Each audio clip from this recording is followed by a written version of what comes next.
Saudi আরবের রাজধানী রিয়াদে অবস্থিত মার্কিন দূতাবাসে ভয়াবহ ড্রোন হামলা হয়েছে।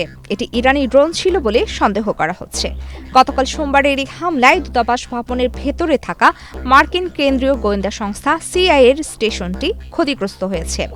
যুক্তরাষ্ট্র ও ইসরায়েলের সাম্প্রতিক যৌথ সামরিক অভিযানের পাল্টা জবাব হিসেবে ইরান মধ্যপ্রাচ্য জুড়ে যে প্রতিশোধমূলক হামলা শুরু করেছে, এটি তারই অংশ।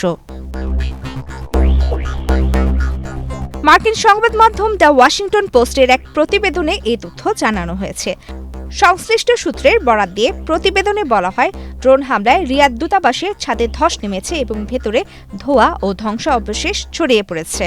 এক্সট্রিম মশার কয়েল প্ল্যান্ট ফাইবার দিয়ে তৈরি, তাই সহজে ভাঙে না, সুগন্ধিযুক্ত ও নিরবিচ্ছিন্নভাবে জ্বলে। ডেঙ্গু, চিকুনগুনিয়া বাহি সহ যে কোনো মশার বিরুদ্ধে দেয় এক্সট্রিম সুরক্ষা।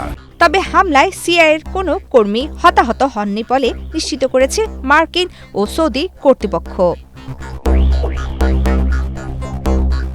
গত শনিবার ইরান জুড়ে যুক্তরাষ্ট্র ও ইসরায়েলের নজিরবিহীন বিমান হামলার পর থেকে মধ্যপ্রাচ্য রণক্ষেত্রে পরিণত হয়।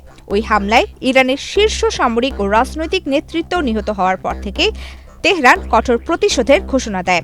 মার্কিন সেন্ট্রাল কমান্ডের দাবি অনুযায়ী তারা ইরানের ১,২৫০টিরও বেশি লক্ষ্যবস্তুতে আঘাত হেনেছে। এর প্রতিক্রিয়ায় ইরান ও তার মিত্ররা কুয়েত, কাতার, ইসরায়েল এবং সংযুক্ত আরব আমিরাতের বিভিন্ন সামরিক ও বেসামরিক লক্ষ্যবস্তুতে পাল্টা হামলা চালাচ্ছে। রিয়াদ দূতাবাসের উপরের তলায় অবস্থিত সিআইএর স্টেশনটি ওই অঞ্চলের অন্যতম বৃহত্তম গোয়েন্দা কেন্দ্র। হামলার পর সৌদি আরব, লেবানন ও কুয়েতে মার্কিন দূতাবাসগুলো সাময়িকভাবে বন্ধ ঘোষণা করা হয়েছে। এদিকে গত রোববার কুয়েতে চালানো ড্রোন হামলায় নিহত ৪ মার্কিন সেনার নাম প্রকাশ করেছে পেন্টাগন।